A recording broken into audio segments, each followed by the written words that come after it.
तो ये एंजाइटी क्या होता है, इसमें किस तरह की प्रॉब्लम्स होती हैं, उसके बारे में कुछ शेयर कीजिए हमारे साथ। एंजाइटी और डिप्रेशन आजकल वर्ल्ड में 5 में से 1 सफ़र कर रहा है। ऑनेस्टली स्पीकिंग मेंटल हेल्थ का ये कंसेंसस है। एंजाइटी ये होता है जबकि हमें किसी प्रकार का डर बैठ जाता है हमारे मन में, या हमें फ्यूचरिस्टिक थिंकिंग लेकर रहने लगती है, रेस्टलेसनेस होने लगती है और हम कुछ काम में फोकस नहीं कर पाते हैं, पैल्पिटेशंस हो जाते हैं, कभी कभी इरिटेबल बाउल सिंड्रोम हो जाते हैं, यानी कि स्टमक के कुछ इश्यूज हो जाते हैं। एंजाइटी हमेशा फ्यूचर की थिंकिंग से ही होती है, जब हम सोचते हैं कि आगे चलकर कुछ बुरा होने वाला है, कुछ तकलीफ़ होने वाली है, शायद वो फाइनेंशियल हो या हेल्थ रिलेटेड हो या एज रिलेटेड हो या अपने स्पाउस को लेकर हो। ये तरीके की एंजाइटी ज़्यादातर हम ओल्ड पीपल में, सीनियर सिटीजन्स में ज़्यादा दिखते हैं। मतलब कह सकते हैं कि इन सब चीज़ों का मुख्य कारण वैचारिक ही है, ज़्यादा सोचना, ज़्यादा परेशान रहना। जी, परेशान रहना और सोच पे वही सोच हमेशा कंटिन्यू करते रहना। जी, एक ही विचार को बार बार सोचते रहना। जी, तो ये तो हो गया एक वैचारिक कारण। इसके अलावा और भी कुछ रीजंस होते हैं जो आजकल इतनी एंजाइटी और डिप्रेशन वगैरह देखने को मिलता है। हम बिल्कुल भी अपने आप को समय नहीं देते हैं। जी, अपने आप को समय देना बहुत ज़रूरी होता है। या तो हम लोग पूरा टाइम काम में बिज़ी रहते हैं और या कोई अदर चीज़ों में बिज़ी हो जाते हैं, तो हम भूल जाते हैं कि मेंटल हेल्थ पे भी ध्यान देना कितना ज़रूरी है। तो साइकोथेरेपिस्ट के हमारे एंगल से हम देखा जाए तो हम हमेशा बताते हैं कि मी टाइम रखना बहुत ज़रूरी है, आपको मेडिटेशन करना बहुत ज़रूरी है, योगा या कोई भी फॉर्म ऑफ फिज़िकल एक्टिविटीज़ करना, एक्सरसाइज करना बहुत ज़रूरी है, रिलैक्सेशन टेक्निक्स अपनाना बहुत ज़रूरी है। इसके लिए डिप्रेशन और एंजाइटी आजकल वर्ल्ड में बहुत बढ़ती जा रही है अपनी बिजी वर्क की वजह से। लोग अवेयर नहीं हैं इसके प्रति, अवेयरनेस भी बहुत कम है, प्लस ये हो रहा है कि हमारी बिजीनेस हमें टाइम ही नहीं दे रही है। बिल्कुल, हमारे पास खुद के लिए समय ही नहीं है।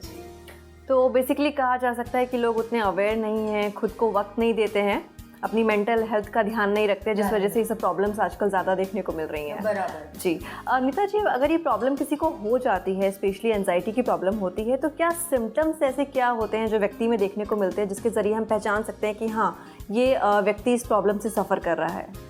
बेसिकली ऐसे लोगों में बहुत सारी बेचैनियाँ देखी जाती है। वो हमेशा एक सोच में रहते हैं, पड़े रहते हैं, डूबे रहते हैं और उनको नींद नहीं आती है जी। और बॉडी में भी एक्स एंड पेन्स पाया जाता है।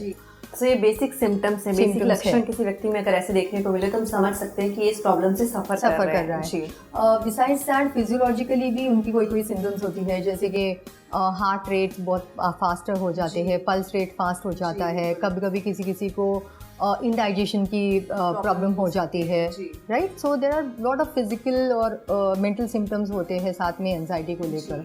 तो अगर ये प्रॉब्लम किसी को हो जाती है एंजाइटी की, तो किस तरह से इसका ट्रीटमेंट किया जा सकता है? क्या बेसिक ट्रीटमेंट्स हैं, स्पेशली विद सीनियर सिटीजन्स? अगर उनको ये प्रॉब्लम होती है तो उनको किस तरह से हम ट्रीट कर सकते हैं? सीनियर सिटीजन के लिए मेरी एडवाइस रहेगी कि आप अगर उसको बिल्कुल भी सहन नहीं पा रहे हो, कर पा रहे हो, तो आप डॉक्टर के पास जाइए डेफिनेटली, और दवाई शुरू कर सकते हो आप। कोई भी एज पे मेंटल हेल्थ की दवाई लेना कोई भी प्रॉब्लम नहीं है, बिल्कुल, तो आप कर ही सकते हो वो। लेकिन अगर आपको लगता है कि आप इससे दूसरी वे में जूझना चाहते हो या होलिस्टिक तरीके से आप जूझना चाहते हो, तो आप साइकोथेरेपिस्ट के पास जा सकते हो। मैं खुद अपने ग्रैंड मदर के लिए एंजाइटी ब्लेंड्स बना के देती हूँ, एरोमेथेरेपी ब्लेंड्स बना के देती हूँ, उनको बॉडी ऑयल्स बना के देती हूँ। तो हम लोग कोशिश करते हैं कि उनकी एंजाइटी हम इसी तरह से ज़रा सा क्योर करने की कोशिश करें जी। बहुत सारे और सीनियर सिटीजन्स में ये फ्यूचर थॉट बहुत प्रोमिनेंट होता है कि क्या होगा अगर हम बेड रिडन हो जाएंगे। तो इसके लिए ज़रूरी है कि हम साइकोथेरेपिस्ट से जाके बातें करें, ये जो भी अपने मन में जो डर बैठा है उसको निकालने की कोशिश करें। बात करके ही ये हो सकती है, राइट। तो अच्छा है कि आप मेडिसिन्स भी लो और एरोमेथेरेपी भी ट्राई करो और साइकोथेरेपी भी साथ साथ करो, तो क्या हो जाता है कॉम्बिनेशन से आपका फास्टर हीलिंग हो जाता है। और इसके साथ साथ वो सब जैसा आपने बताया मेडिटेशन और योगा वगैरह, ये सब भी वो प्रैक्टिस कर सकते हैं। योगा तो बहुत ही, और कोई भी एज में कर सकते हैं। बिल्कुल, योगा भी वैसा है फॉर्म ऑफ एक्सरसाइज, और मेडिटेशन भी ऐसा है कि आप मेंटली और फिजिकली दोनों तरह से फिट हेल्प करता है। प्लस आपको बिस्तर से ना उठ के भी ये किया जा सकता है। मेडिटेशन इज समथिंग आप बेड पे बैठ के जस्ट शांत रह सकते हो या चैंटिंग कर सकते हो, या तो इतने सारे ऐप्स है अभी, इनसाइट टाइमर करके ऐप है, एक काम करके ऐप है, वो सारी चीज़ लेकर आप उस पर सिर्फ अपना हेडफोन्स पे सुन के मेडिटेट कर सकते हो। जी बिल्कुल। तो वो सीनियर सिटीजन्स के लिए बहुत आसान हो जाती है।